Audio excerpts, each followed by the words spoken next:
Lucky for us, unlucky for Miss Dirklebuster. I guess when you used half a can of hairspray to plaster down every hair, you didn't appreciate Mother Nature's little experiments with hairstyling. As a neat freak, the poor woman was constantly readjusting her hair, while all the time making sure we stood perfectly silent in a perfect semicircle while she recited her perfectly memorized speech. There are 4 separate firing rooms within this structure. At this moment, 94 skilled scientists are in these rooms observing every detail of the countdown. Another gust of wind hit and messed up another one of her ultra-varnished hairs. She quickly pulled it down and bent it back into place. Before we enter the firing rooms, it is imperative that you leave all food and beverages outside. There are hundreds of computers as well as sensitive electrical equipment within those walls. One misplaced crumb or spilled beverage could jeopardize the entire mission. As we entered the building, in perfect single file, of course, everyone obeyed the rules and dumped their stuff in the outside trash. Everyone but me. I was dying of thirst. And since I'd bought a root beer from Wall Street at a price just under the cost of the entire space program, I told you she knew how to make a buck, I figured smuggling the can inside for a drink couldn't hurt. Well, that was my first mistake. My second mistake was trying to hide the can. As we headed up the stairs, I stuffed it into my shorts pocket. A good idea, except this particular pair of shorts didn't have pockets, a detail I might have remembered if I hadn't been sleepwalking. The can fell to the ground and bounced halfway down the flight of steps. Kalink, kalank, karunk, kalunk. Fortunately, Miss Dirklebuster was too busy rearranging her plasticized bangs to notice. I ran down the steps and grabbed the can. It was a little dented from all the excitement, but it was still in pretty good shape, at least on the outside. I had no idea what all that bouncing had done on the inside.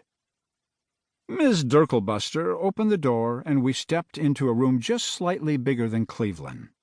The place had more monitors than a gaming conference.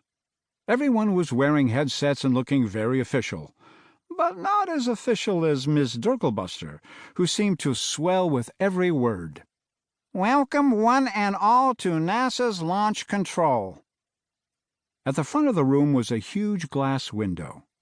Through it you could see the Space Shuttle encounter, which was waiting for tomorrow morning's liftoff. As everyone oohed and awed and took pictures, I thought I'd take a drink.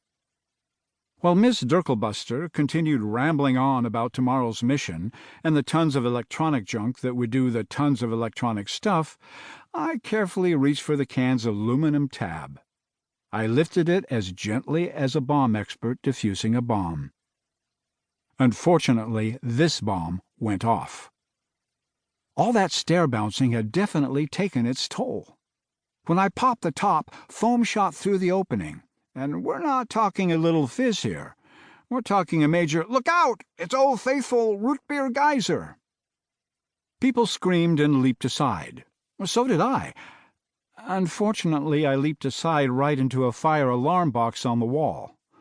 No problem, except the part where I accidentally broke the little glass rod, which accidentally set off the alarm, which sent even more people scurrying.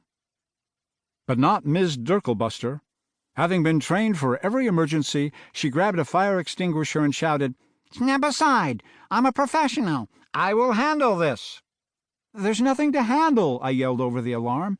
"It's just this can of—" But Miss Dirklebuster had no time for facts. She was too busy trying to be a hero.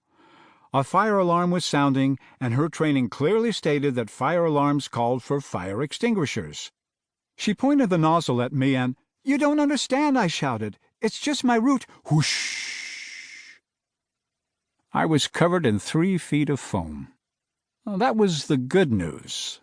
The bad news was, when the powerful stream of foam hit my can, it knocked it out of my hand, smashing my little gusher bomb against the wall, where it ricocheted right back at her, spraying the sticky brew all over her. "Ah!" she screamed. "My hair! My hair!" But we weren't done yet. Oh, no. After all, we are talking about...